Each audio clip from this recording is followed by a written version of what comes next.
Que bênção é apoiar o ministério do Evangelho. Efésios 5, 1, 17. Sede, pois, imitadores de Deus, como filhos amados, e andai em amor, como também Cristo vos amou, e se entregou a si mesmo por nós em oferta e sacrifício a Deus em cheiro suave. Mas a prostituição, e toda sorte de impureza ou cobiça, nem ainda se nomeia entre vós, como convém a santos, nem torpeza, nem conversa tola, nem chocarrices, que não convém, mas antes ações de graças. Pois bem sabeis isto: nenhum devasso, ou impuro, ou avarento, o qual é idólatra, tem herança no reino de Cristo e de Deus. Ninguém vos engane com palavras vãs, pois por estas coisas vem a ira de Deus sobre os filhos da desobediência. Portanto, não sejais participantes com eles. Pois outrora erais trevas, mas agora sois luz no Senhor.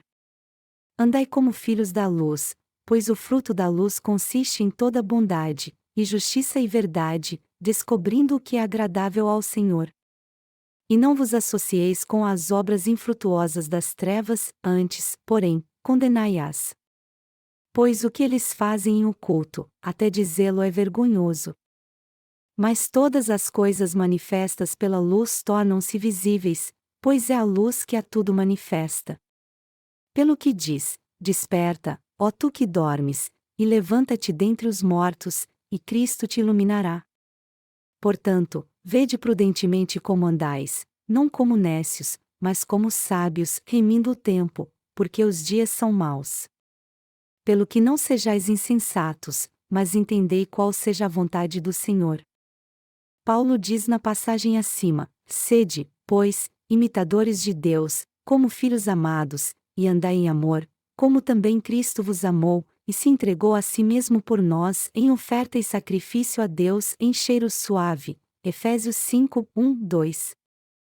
Em outras palavras, Paulo está nos dizendo: todo aquele que foi salvo por Deus tem que ser seu imitador. E já que o Senhor Deus te salvou de todos os seus pecados e da condenação sacrificando a si mesmo, você tem que deixar todos os seus pecados impuros no passado e levar uma vida santa a partir de agora. E Paulo continuou dizendo em Efésios 5 horas e 5 minutos: Pois bem sabeis isto: nenhum devasso, ou impuro, ou avarento, o qual é idólatra, tem herança no reino de Cristo e de Deus. Então, a Bíblia nos ensina de maneira bem clara que todo aquele que segue a devassidão, deseja as coisas deste mundo ou adora ídolos ao invés de adorar a Deus, não herdará o seu reino. Nós justos herdaremos o reino dos céus, mas os pecadores não têm nada a ver com este reino. De fato, todos nós que recebemos a remissão de pecados crendo no Evangelho da Água e do Espírito vivemos na Igreja de Deus para servir a este Evangelho. Todos nós temos que entender e crer que Jesus Cristo entregou seu corpo como propiciação a Deus e aroma suave. Por isso, temos que deixar a ganância, a imoralidade sexual, a cobiça e a idolatria que havia em nossa vida no passado. Agora que nos tornamos filhos da luz, temos que confiar em Deus e servir ao Evangelho da Água e do Espírito, levando uma vida digna dessa nova posição que ocupamos. Por isso que a passagem bíblica deste capítulo exorta os justos a descobrir qual é a vontade de Deus e expor as obras infrutuosas das trevas, ao invés de fazer parte delas, porque é até embaraçoso falar das coisas que os pecadores fazem em segredo. Deus disse que não devemos nos associar com as obras infrutuosas das trevas. Não há nada mais terrível para os justos do que participar das obras da carne. Em outras palavras, todo aquele que crê no Evangelho da Água e do Espírito não deve mais voltar à sua vida do passado, pois isso não apenas será uma vergonha, mas também algo infrutífero. Isso significa que você jamais deve voltar às coisas do passado, buscar os prazeres carnais, e muito menos adorar ídolos novamente. As obras da carne são todas para exaltar o homem mais do que a Deus e para se preocupar mais consigo mesmo do que com Deus. É por isso que é muito embaraçoso falar sobre isso. Sendo assim, se há alguma coisa errada em sua vida, você tem que repreendê-la, retornar para Jesus, o Rei da Justiça, e ser transformado pela luz. O Senhor também nos ensinou a andar prudentemente, não como nécios, mas como sábios, remindo o tempo. Deus disse que se há alguma coisa errada em nossa vida, tudo será manifesto pela luz e repreendido por Ele. Se nós nos desviarmos e buscarmos os prazeres carnais, nós teremos que ser repreendidos, mesmo que já tenhamos nascido de novo. Assim, nosso coração será iluminado. Muitas pessoas ficam deprimidas quando são repreendidas por causa de suas falhas. Por outro lado, quando os justos fazem algo de errado diante do Senhor e, como resultado, são repreendidos na sua luz, nós reconhecemos nossas falhas e buscamos a sua justiça. Aí então somos levados a glorificar a Deus e ser gratos a Ele, pois nosso Senhor já apagou todos os nossos pecados com o Evangelho da água e do Espírito. Por isso, não há mais nenhuma condenação para nós. Porque trevas são trevas e luz é luz, se nós formos para as trevas, seremos repreendidos por isso, enquanto que, por outro lado, se tivermos fé na justiça de Deus, ela será recompensada. Apesar de nós crermos no Evangelho da água e do Espírito e buscarmos a justiça de Jesus Cristo, ainda assim é possível que levemos uma vida carnal sem nem mesmo percebermos. Este é o tempo em que as trevas vêm sobre nós. As trevas perseguem por muito tempo aqueles que querem permanecer firmes no Senhor. Por isso, é imprescindível que os santos de Deus e seus servos reconheçam suas falhas e voltem para a justiça do Senhor o quanto antes. Ao invés de tentarmos arrumar uma desculpa para nossas falhas, todos nós temos que reconhecê-la diante de Deus e viver confiando na sua justiça. Nós temos que buscar a justiça de Deus todos os dias da nossa vida. A justiça do Senhor já apagou todos os nossos pecados, e, portanto, nós não apenas nos tornamos filhos da luz por causa da nossa fé, mas também podemos viver confiando nela. O Senhor nos disse para remirmos o tempo. Está escrito em Efésios 5, 15 e 16, portanto, vede prudentemente como andais, não como nécios, mas como sábios, remindo o tempo, porque os dias são maus. Porque cremos no Evangelho da água e do Espírito, nós não somente recebemos a salvação, mas também nos tornamos os justos filhos da luz. Por isso, de agora em diante devemos andar com sabedoria e remir o tempo para fazermos a obra do Senhor. É muito importante que todos nós entendamos qual é a vontade do Senhor. Se nós realmente recebemos a remissão de pecados crendo no Evangelho da água e do Espírito, devemos conhecer muito bem o tempo em que estamos vivendo. E já que o Senhor nos salvou, nós temos que pensar como vamos viver nessa terra o tempo que nos resta até o encontrarmos e o vermos face a face. Já que estamos neste mundo, temos que viver pela fé para que nossa vida aqui seja frutífera. Mas para conseguirmos isso, primeiro temos que entender qual é a vontade do Senhor em nossa vida. O Senhor colocou você e eu nessa terra com um propósito divino. Então, já que vivemos na presença de Deus aqui, é muito importante conhecermos a sua vontade. Melhor dizendo, se vivermos mas não conhecermos a vontade de Deus, isso só significa então que não estamos levando uma vida de fé correta. Que tipo de vida nós levamos quando sabemos qual é a vontade de Deus para nós? Se nós recebemos a remissão de pecados nessa terra crendo no Evangelho da água e do Espírito realmente, todos nós temos que viver para o reino de Deus. Sua vontade então não somente sustentará nossa fé, mas nos fará prosperar física e espiritualmente também. Viver para pregar o Evangelho é o que significa realmente viver tendo um entendimento correto da vontade do Senhor. Mas viver apenas para a carne, por outro lado, indica ausência de sabedoria espiritual. O Senhor disse que devemos ser sábios. Ele nos disse para sermos prudentes como as serpentes e simples como as pombas. Mateus 10h16. Quando lemos o livro de Gênesis, nós vemos que o maligno diabo tentou Adão e Eva e os levou a cair em pecado para realizar seu desejo. E até hoje Satanás continua operando assim na vida das pessoas. Por isso, É imprescindível que todos nós entendamos o que é sábio e benéfico para nós, e vivamos diante de Deus segundo a essa sabedoria. Se de fato recebemos a remissão de pecados, não devemos levar uma vida que agrada ao Senhor Jesus e viver para salvar as outras almas então? Na verdade, se realmente cremos que Jesus levou sobre seu corpo todos os nossos pecados, morreu na cruz, ressuscitou dos mortos, todos nós temos que viver segundo a vontade de Deus então. É isso que significa viver com sabedoria, uma vida sábia que é benéfica não apenas para nossa própria alma, mas para o reino de Deus, pois salvamos outras almas também. É assim que podemos matar 2 coelhos com uma cajadada só. Melhor dizendo, se você realmente foi salvo de todos os seus pecados crendo no Evangelho da água e do Espírito, você então tem que viver de uma maneira que atrai as bênçãos de Deus não somente sobre si, mas sobre os outros também. O Senhor nos disse que devemos conhecer a sua vontade. Qual é a divina vontade que o Senhor está falando então? É que preguemos o Evangelho da água e do Espírito até os confins da terra para que depois possamos ir para o reino dos céus que Ele criou para nós. A vontade de Deus é que entendamos isso e vivamos pela fé. Nós temos que entender a vontade de Deus, pois Ele quer que levemos outros para o reino dos céus. Por isso, nós temos que crer segundo a vontade do Senhor e viver segundo ela. E uma vida assim faz com que você não somente prospere, mas também salve outras almas do pecado. Isso nada mais é do que levar uma vida sábia. Uma das lições que o apóstolo Paulo está nos ensinando na Epístola aos Efésios é que nós éramos escravos das trevas no passado, e não filhos da luz. E por sermos escravos do diabo antes de crermos no Evangelho da água e do Espírito, nós não tínhamos outra escolha senão viver nas trevas.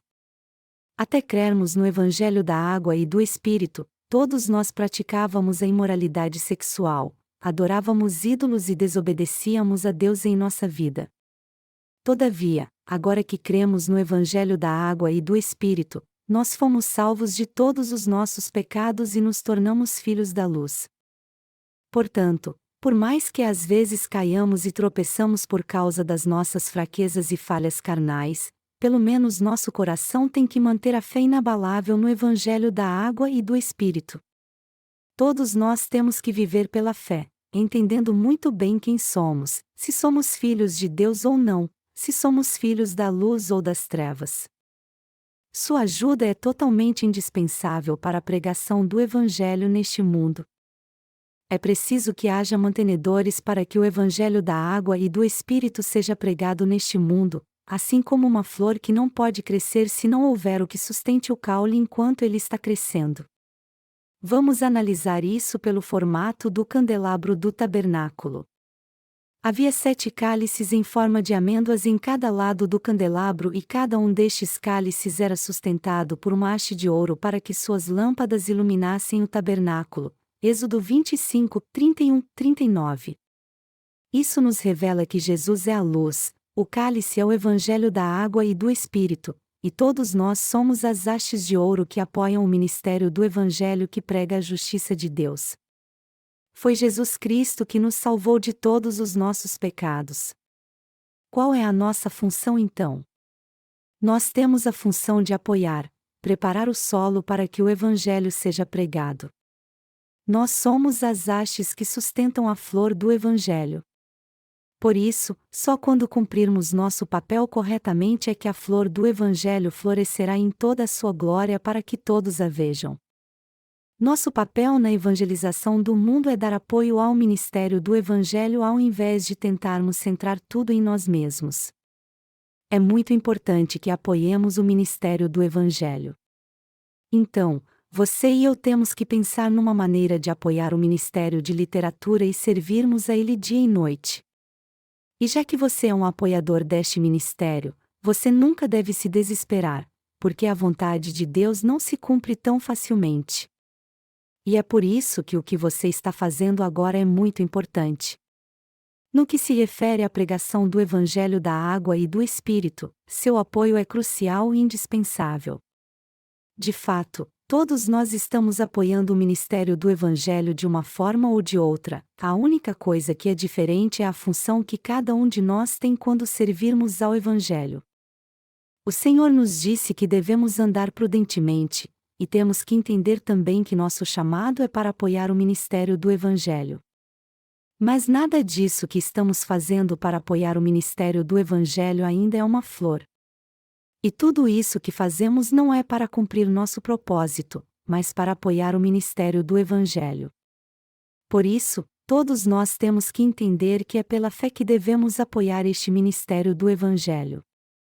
E nós temos que entender também que quanto mais hastes houver, mais flores do Evangelho brotarão. Quando nós cumprimos nosso papel corretamente é que a verdade do Evangelho é pregada ainda mais para que alcance a todos neste mundo. Nós temos trabalhado duro para promover nossos livros na internet a fim de que mais pessoas possam nascer de novo. Servir ao Senhor assim é o mesmo que apoiar o Evangelho da água e do Espírito. Muitos já receberam a remissão de pecados ao lerem nossos livros do Evangelho que contém o Evangelho da água e do Espírito. E nós continuaremos fazendo com que mais pessoas tenham a oportunidade de receber a remissão de pecados, a fim de que nada lhes falte para que elas recebam o Senhor quando Ele voltar no último dia. Nós estamos apoiando este ministério do Evangelho deste modo com fé e esperança porque temos certeza que o Senhor dará entendimento a todas as almas perdidas. Estes dias a maioria da nossa equipe tem trabalhado num calor intenso, acima dos 36 graus, em prol da obra de Deus. E eles têm trabalhado tão duro que seu corpo tem ficado cheio de poeira. A palavra de Deus nos exorta a andar prudentemente, e é por isso que nos preocupamos em fazer a vontade de Deus e ser obedientes a Ele apoiando o ministério do Evangelho. Foi por isso que preparamos um plano específico para poder apoiar o ministério do Evangelho durante o ano, para que possamos pregá-lo ainda mais. E já que descobrimos como poderíamos pregar melhor o Evangelho, nós agora estamos orando por isso e nos levantando para enfrentar este desafio pela fé. E é isso que o apóstolo Paulo está nos ensinando aqui. O apóstolo Paulo cumpriu fielmente seu papel nos dias da igreja primitiva, e foi por isso que a palavra de Deus nos foi passada nos dias de hoje. Nós temos as epístolas paulinas em nossas mãos justamente porque o apóstolo Paulo as escreveu aos santos dos seus dias. No entanto, o Evangelho da água e do Espírito só começou a ser pregado após os 300 anos da fundação da igreja primitiva. Embora os santos da época da igreja primitiva crescem no Evangelho da água e do Espírito e defendessem a fé que tinham neste verdadeiro Evangelho, com o passar do tempo, quando os cristãos não estavam mais sendo perseguidos, eles aos poucos pararam de pregar o Evangelho da água e do Espírito. E como o cristianismo foi adotado como a religião oficial do Império Romano, muitos cristãos acabaram esquecendo a vontade de Deus e começaram a buscar o poder e a fama do mundo. Como resultado, o mundo mergulhou na Era das Trevas e ficou assim até a Era Medieval. E a Era das Trevas não se estendeu apenas até a Era Medieval, mas foram todos os anos e séculos em que o Evangelho da água e do Espírito não foi pregado na história da humanidade. Todavia, Deus nos deu o Evangelho da água e do Espírito agora e está nos levando a pregar este Evangelho no mundo inteiro. Quando pensamos nessa obra maravilhosa de Deus, nós podemos entender claramente como fomos muito abençoados. Nós estamos sendo usados como instrumentos de Deus em sua preciosa obra e estamos muito felizes por isso. E nós temos que reconhecer que essa é a única oportunidade que teremos para pregar o Evangelho da água e do Espírito no mundo inteiro. O apóstolo Paulo nos exorta para que entendamos a vontade de Deus e venhamos remir o tempo, porque os dias são maus. Por isso, se não pregarmos o Evangelho da água e do Espírito agora, não teremos outra chance de fazer isso. Como eu sempre digo, mudanças tremendas têm acontecido em nossos dias. O tempo tem passado tão rápido que apenas um ano faz uma diferença enorme. Com o aquecimento global, a temperatura na Coreia nos próximos verões pode chegar a 40 graus. E se o clima ficar quente ou frio demais por causa Dessas mudanças climáticas que têm acontecido em todo o planeta, será difícil pregarmos o Evangelho da água e do Espírito. Quando está muito calor, é difícil para mim me concentrar no trabalho, mas ontem à noite, quando eu fui deitar, eu senti que a temperatura estava mais agradável. E de manhã até que está fazendo um friozinho. Foi tão bom acordar essa manhã e sentir o ar desse clima tão gostoso. E já que a temperatura está esfriando, eu me sinto renovado para continuar fazendo a obra de Deus com mais afinco. Quando está calor, eu fico pensando em como é difícil suportar uma temperatura tão desagradável, mas agora que está esfriando, eu posso me concentrar mais nas minhas tarefas e sou grato a Deus por ter me dado uma estação tão ideal para trabalhar. E já que estamos apoiando o ministério do Evangelho, você e eu estamos fazendo um trabalho muito importante. Nós estamos levando uma vida de fé entendendo corretamente a vontade de Deus, como Ele mesmo nos disse para fazermos. Apesar de estarmos apoiando o ministério do Evangelho agora, temos que fazer isso com mais empenho. É muito importante que você e eu cumpramos com afinco nosso papel de pregar o Evangelho. Não são apenas aqueles que pregam a palavra de Deus na linha de frente que fazem algo importante. De certa forma, pregar o Evangelho pode ser algo muito fácil. Então, se os servos de Deus não fizeram nada além de pregar a palavra e se recusarem a servi-lo de outra maneira, eles não estarão fazendo nada demais.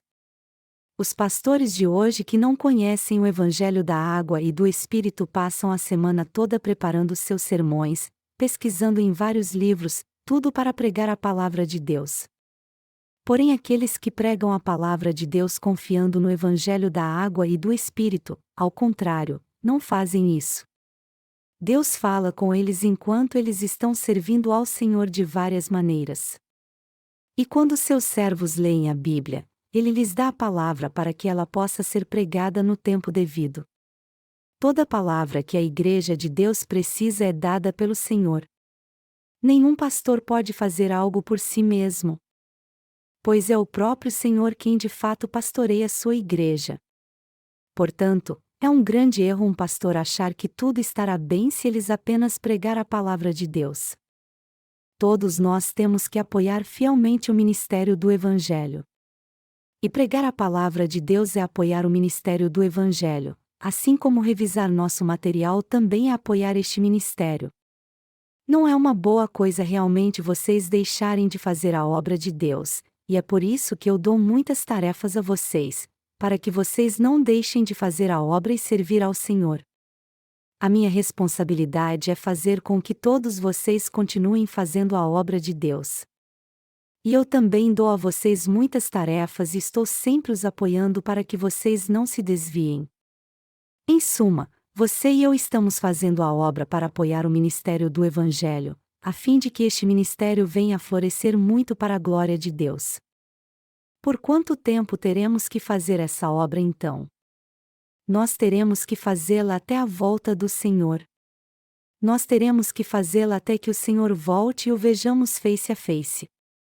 Alguns de vocês podem até se preocupar com essa obra exigente, mas preciosa, porém, na verdade, não há razão alguma para nos cansarmos demais servindo ao Evangelho.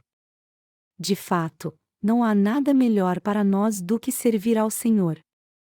Existe algo melhor do que pregarmos o Evangelho de Deus enquanto vivemos neste mundo? Me digam se vocês acham que há algo melhor do que apoiar o ministério do Evangelho. É melhor jogar boliche do que servir ao Evangelho? Dançar, nadar, jogar futebol ou qualquer outra diversão que possamos ter é melhor do que isto? Não, não há nada melhor do que a obra do Evangelho que faz com que todos recebam a remissão de pecados. As coisas deste mundo não têm importância alguma.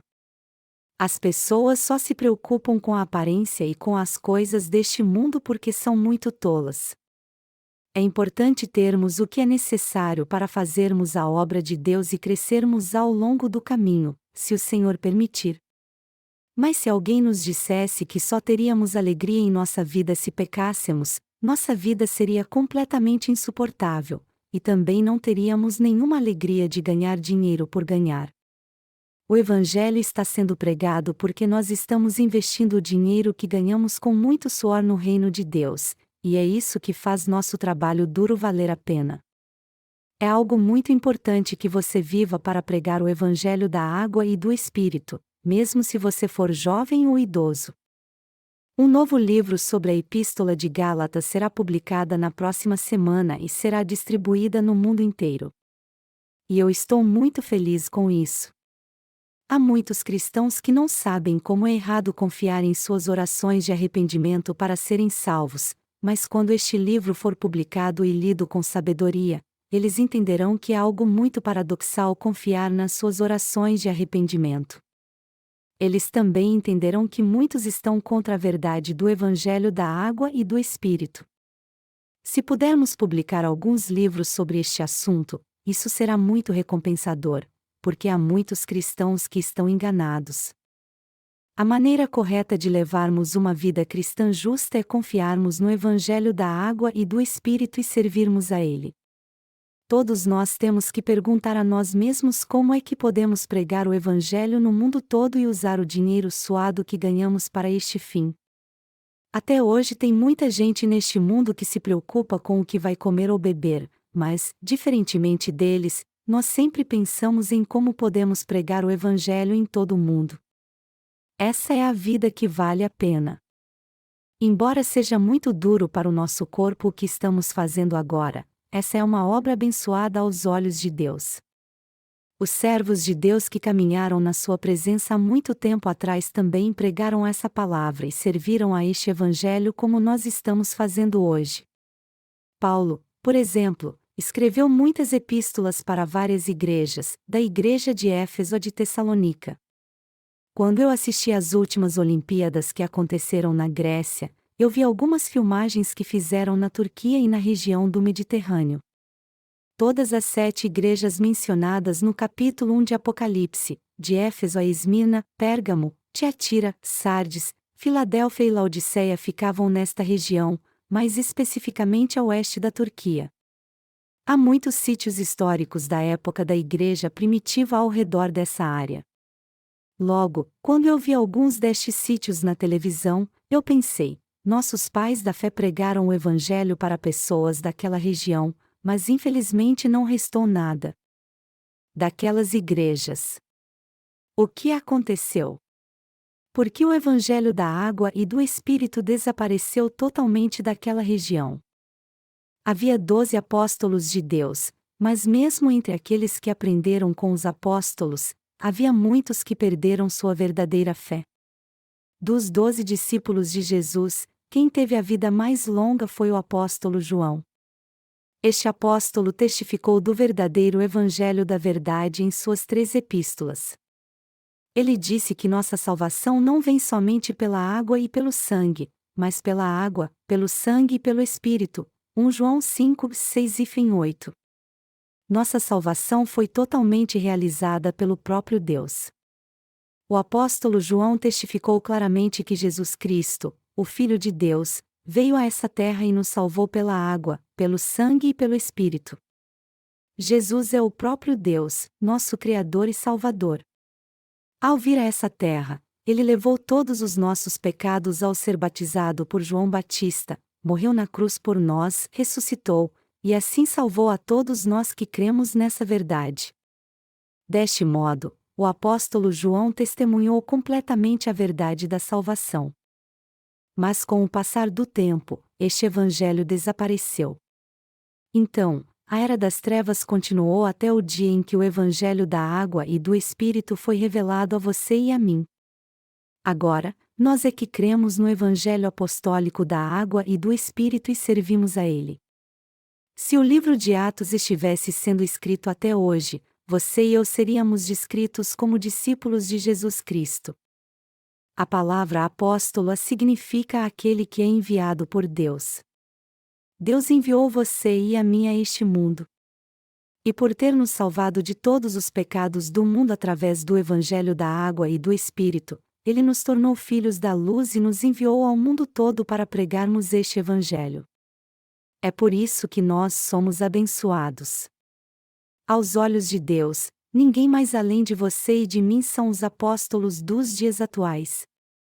Mas alguns de vocês podem até perguntar: por que eu deveria me alegrar, já que não me resta mais nada a fazer senão a obra de Deus durante toda a minha vida? No entanto, nada mais justo que você, que é um servo fiel de Deus, se dedique à tarefa que Deus lhe confiou. Eu sou muito fiel à obra que me foi confiada. Eu não apenas prego a palavra de Deus, pois ao terminar meu sermão, eu troco de roupa e vou fazer trabalhos manuais. Não é vergonha alguma usarmos roupas simples para fazermos trabalhos manuais. É assim que você também apoia a obra do Evangelho. Como as sementes das rosas se espalham por todo o mundo para que novas rosas venham a nascer, o mesmo acontece na pregação do Evangelho.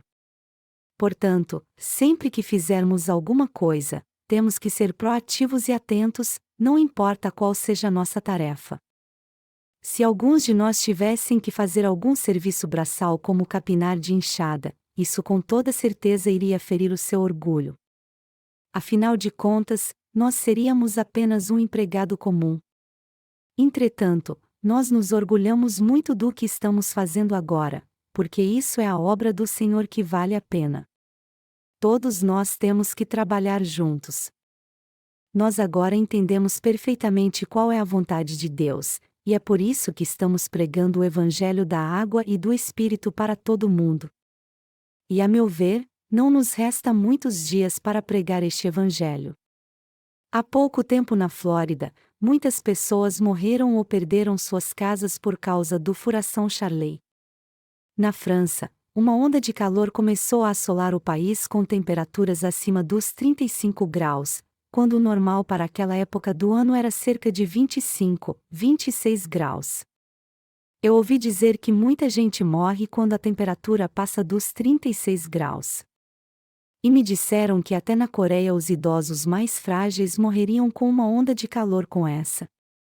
Ontem, um terremoto abalou Incheon, uma das maiores cidades da Coreia localizada a 40 quilômetros a oeste de Seul.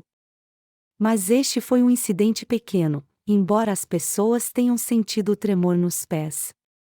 Embora os terremotos sejam raros na Coreia, às vezes ouvimos falar deles. Imagine o que acontecerá se todo o país for devastado por um terremoto? Nós poderemos pregar o Evangelho? Não, isso não vai ser possível.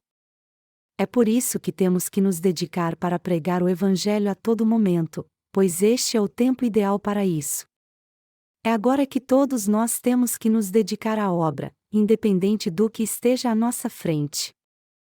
Nós temos que pregar o Evangelho com afinco em todo o mundo agora. Se algo acontecer a este mundo daqui a alguns anos, nós não poderemos mais pregar o Evangelho. Quando as catástrofes começarem, guerras estourarem, o mundo entrar numa crise política e a economia global entrar em colapso, nós não poderemos mais pregar o Evangelho, mesmo se quisermos. Logo, antes que tudo isso aconteça, temos que acabar de pregar o Evangelho no mundo inteiro através do nosso Ministério de Literatura. Aí então, os livros que nós estamos enviando agora começarão a trabalhar na vida das pessoas. E ao verem que a grande tribulação está às portas, assim como foi profetizado na Bíblia, e a volta do Senhor é iminente, elas se lembrarão do que leram em nossos livros. Aí elas examinarão a si mesmas para ver se foram salvas ou não, e quando se lembrarem dos nossos livros do Evangelho que dizem como o Senhor as salvou, elas crerão no Evangelho da água e do Espírito e se apegarão a ele. Muitos serão salvos. Então, aqueles que levarem a preciosa semente chorando com certeza trarão consigo seus molhos com cânticos de alegria naquele dia. Mas, ao contrário, aqueles que agora foram preguiçosos ao fazer a obra de Deus lamentarão no último dia. Todo aquele que planta a semente em lágrimas hoje, apesar das dificuldades, irá sorrir naquele dia. O Senhor disse no livro de Apocalipse que quando o fim chegasse, ele queimaria a terça parte das árvores, plantas e vegetação da terra. Você pode até imaginar como isso tudo vai acontecer. Neste verão, Eu vi árvores frondosas secando tanto que suas flores, que antes eram deslumbrantes, caíram todas. Eu também vi nossas plantações em Inge secando todas. Tudo que plantamos secou, embora tivéssemos regado muito bem o campo. Deus disse que quando os tempos do fim chegassem, até mesmo as pessoas secariam até a morte assim. Estes sinais já começaram a acontecer agora. Nós os vemos em todo lugar, desde o El Ninho até a El Ninha, há ondas de calor insuportáveis e terríveis inundações. Mas as pessoas hoje em dia estão tão acostumadas com essas coisas que isso nem as surpreendem mais. Essas catástrofes são algo tão natural para elas que elas simplesmente não dão mais importância a isso. A obra que estamos fazendo agora é a coisa certa a fazer. Se pregarmos o Evangelho da água e do Espírito agora, com certeza virá o dia em que ceifaremos com alegria. Embora isso seja muito difícil e duro para você, se você continuar pregando o Evangelho no mundo todo com determinação como você está fazendo agora, em breve você trará consigo seus molhos com alegria. Logo chegará o dia em que você apresentará a Deus os salvos que serão frutos da sua dedicação. Naquele dia, Deus te recompensará com muitas bênçãos, como os servos da parábola de Jesus que receberam mais 2 e mais 5 talentos porque foram fiéis à sua obra. E compartilharemos toda essa alegria ao lado do Senhor. Nós receberemos uma nova vida e viveremos para sempre, não mais como seres fracos, mas como seres honrados. Portanto, que nosso coração esteja nessas bênçãos maravilhosas que Deus tem para nós e na glória que também espera por nós.